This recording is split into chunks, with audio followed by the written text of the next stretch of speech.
Hi guys, and welcome back to another video on my YouTube channel. Hopefully you've been enjoying the content so far. Now today's video is going to be a full day of eating, okay? So first of all, I'd like to mention a disclaimer. This does not mean that you have to eat in this particular way. I always say that the best diet is one that you can adhere to in the long run. So please figure out what works for you. But I just thought, it'll be fun to share what I eat on the daily. And the unique thing about this full day of eating is that there's no non-vegetarian food involved. So on certain days at home, I'm not allowed to cook non-veg. And I know that it's hard to hit your protein goals being a vegetarian. So I thought maybe I'd just speak to you all a bit and give you all ideas and tips and tricks on how to increase that protein intake. Alright, so hopefully you enjoy this video. If you do, please be sure to give me a big thumbs up, subscribe to the channel, hit the bell button, do all of those things. And without further ado, let's get into this video. Okay, so my day always starts the same. I'll wake up, I'll go freshen up, and the first thing I do is drink my water, okay? So I drink anywhere between 3 to 4 liters a day. Now this is not something that I suddenly started doing. I built it up slowly. There was a time where I would barely drink a liter and a half daily, and honestly, ever since I've got the sipper, it's pretty damn easy to get in 3 to 4 liters a day. So that is the first thing I do. I drink about a glass of water, I would say, the minute I wake up, okay? And then once I'm done freshening up, my first meal of the day is actually a beverage. It's coffee, pretty much like everyone else out there. So now let me quickly show you how I make my coffee at home every single morning. So my way of making coffee has changed a bit in the last 1 month or so. So I start off by heating 1 cup of water in the microwave for about a minute. And in the meanwhile, I scoop in about 2 teaspoons of coffee. So I use instant coffee. I use Davidoff Fine Aroma. I scoop in 2 teaspoons of that into my cup. And once the water is heated, I just sort of pour that over the coffee and mix it all up until it's all nice and incorporated. Now I do like some amount of milk in my coffee, so I put a strainer on top of my cup once I'm done mixing in the water, and I add in just a little bit of milk, so maybe about 1/4 cup or so, until it looks something like this. And no, I do not add any sugar into my coffee, and actually I've started enjoying it like this. So once I'm done with my coffee in the morning, I will generally either have like pancakes and eggs, or I'll have my oats or something like that. So for those of you who don't know how I make my oats, if you have protein powder lying around, then it's one of the easiest meals you can make. It takes like 5 minutes max, and it's a great meal that goes along with my coffee. So especially during the lockdown, this is a meal that I used to have very frequently, either in the morning or in the evening.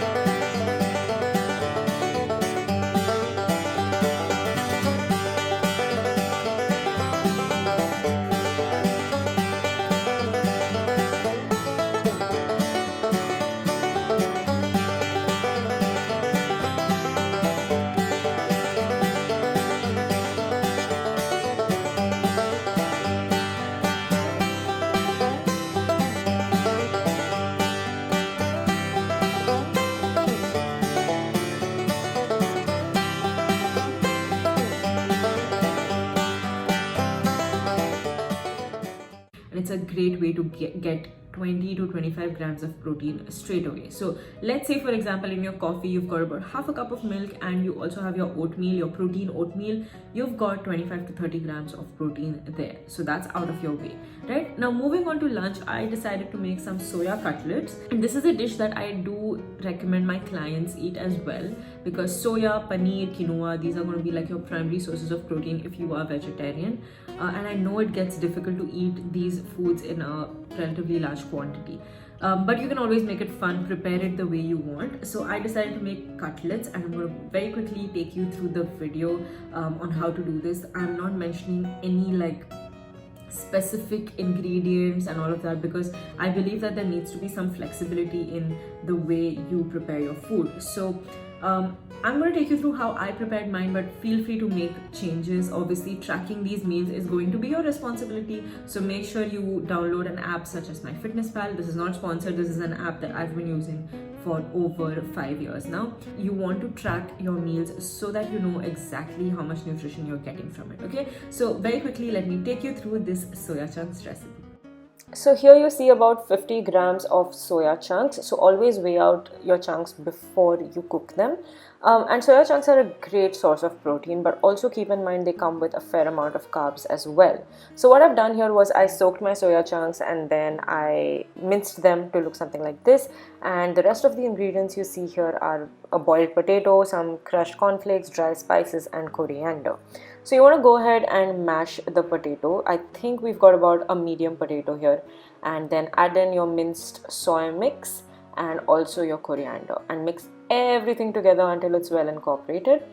At this point you want to add in your dry spices. So I've got chili powder, garam masala, some haldi, some namak, all these things. So nothing like, no hard and fast rule, just whatever you use at home. Just add all of that in and then roll this into tikkis. So now it really depends on you, how big you really want these tikkis to be. I wanted them to be small bite-sized portions. So roll them up, flatten it a bit, and then dip it in your crushed cornflakes. So it does help to have some sort of a wet mixture here, but I just decided to coat it in this manner and set all your tikkis aside. In the meanwhile, heat up about 1 tablespoon of oil on a non-stick pan. So this is going to be enough to fry all our tikkis. And we're going to go ahead and place the tikkis on the pan one by one once the oil is hot enough. So I cooked these for about, I think, between 3 to 5 minutes on one side, and then I flipped it over once it had started browning a bit. And that's it, guys. Super easy to make. You can use these tikkis in sliders, burgers, or just as a side dish with a little bit of hummus if that is what you prefer. Now, when you're tracking this meal in MyFitnessPal, please be sure to track each ingredient separately. That is going to help you really get an accurate understanding of what kind of energy this meal provides. So once I was done with my lunch, what I did was I decided to work for a bit, and this is typically where I would take say 2 to 3 hours to work, and then I would head to the gym. So once you've had a heavy meal, you can't be working out 45 minutes after that. I would generally wait 2.5 hours, or until I'm feeling like all the food is settled, and that's when I would go in and do my workout. So I personally like going to the gym at around 4 o'clock because that's when it's relatively empty and I can get a good workout in without being disturbed. But on other days, sometimes work gets in the way, it gets pretty hectic. So on those days what I do is after lunch I'll work for a bit, and once it's 4:30 ish, that's when I start to get hungry again. So this is where I'll have another cup of coffee. Sometimes I'll have it the same way as I had in the morning. I have like hot coffee, no sugar, all of that. Some days I'm craving a cold coffee, so I'll combine 1 cup of cold milk. I'll add in 2 teaspoons of coffee powder. I'll add in maybe 1 teaspoon of caster sugar or superfine sugar, and I'll just mix that all up in the blender so that gets really nice and frothy. And sometimes I like having my coffee that way. So that is something that I have in the evenings. Along with that, I've lately been digging peanut butter and jam sandwiches. So that is something that I would make. You do not need to add, say, protein into this meal if you don't want to. I personally don't. The only protein source that I have in this meal is going to be the milk that's in my coffee. So when it comes to milk also, I do prefer using low-fat milk, only because when I'm watching my calories, I would rather save the calories from that fat and use it somewhere else. For example, as ghee on my rice, instead of using full fat milk. So that's like a trade-off that I do. Now moving on to dinner, I had some spinach lying around. We decided to make some palak paneer. So again, this is a recipe that I found online. You can pretty much just wing it. You can follow this to a certain extent or do your own research, find something online, modify that recipe according to your liking, as I did. I did switch up a few things based on the ingredients that I did have versus the ones that I didn't have. So this is also obviously a great recipe to make and keep and enjoy even when you're trying to hit your protein goals. One thing when it comes to paneer is you do have to watch the fat content, because keep in mind 1 gram of carbs and protein gives you 4 calories, but 1 gram of fat gives you close to 9 calories. So it's very, very easy to over consume these things and overshoot your calorie targets by a lot. So now I'm going to take you through how I made my palak paneer. Start by cleaning your spinach and then chop up 2 green chilies and add them into a pan full of, I think, about a tablespoon of oil. Let this sizzle for a bit and then add in your palak. Now this particular recipe required me to add in some cashew nuts as well, but that's completely optional. Once this has sort of softened a bit, you want to turn off the flame and let it cool completely before you blend it up into your beautiful palak paste that looks something like this. Now, in the meanwhile, what you want to do is add in another tablespoon of oil into your pan. I'm using the same pan over here, and I'm also adding about a teaspoon of butter into this. Okay, now we're going to add some dry spices. So we've got some cinnamon, some elaichi, and also some cloves, and obviously jeera. So add all of this in, and once that starts sizzling, you want to add in your onions. So I added about 3/4 of a cup of onions into this and just sort of saute that around until it softens. The goal here is not to make them translucent, just have them be a little bit soft. And then at this point I added ginger garlic paste. Obviously you can make your own at home, but I find it handy to have this ready-made one around. Then I added in some tomato. So this is about half a tomato that I diced up, and now you want to cook this all until the tomatoes are softened a bit. Now add some salt to taste and leave this mixture to cool down completely, and then add a little bit of water and blend that all up until it looks like this.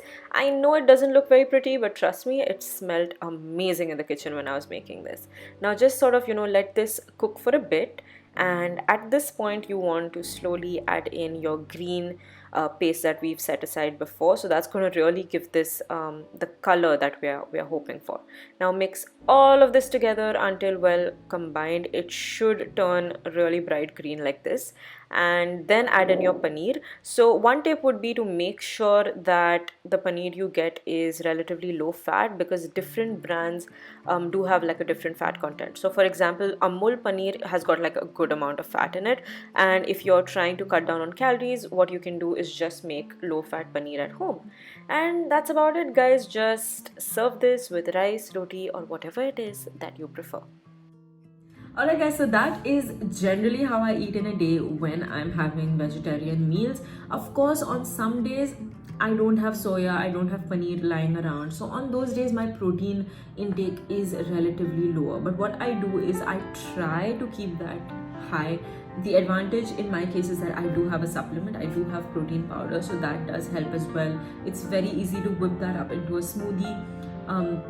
So if you're someone who's struggling to hit your protein intake, then think about investing in a supplement. Otherwise, don't even think about it. Like, I feel with enough knowledge about nutrition, you will be able to hit your protein goals with food itself. If you're a non-vegetarian like me, then it is a lot easier. For vegetarians, they do tend to struggle a bit. So in that case, if you want to opt for protein powder, go ahead. Nothing wrong with it. It's completely safe. It's not steroids, so don't worry about that. Go ahead and try out these meals if you've been looking for ideas and you are a vegetarian. I'm hoping this video helped you in some way, and let me know if these meal ideas help you inch closer to your protein goals every day. It's really not that complicated. It's really not boring. You do not have to be eating a paneer salad. You can absolutely have palak paneer, paneer tikka masala, whatever it is, as long as it fits into your macros. It's a game that takes a bit of practice, but once you master it, you're going to absolutely love doing it, and you're going to kill it in your fitness journey without feeling the need to binge eat, because you're eating literally everything that you enjoy on a daily basis. Alright, so if you guys enjoyed this video, please take a second and like it, subscribe to the channel, and hit the bell button. Stay tuned, and I will see you in the next video. Bye.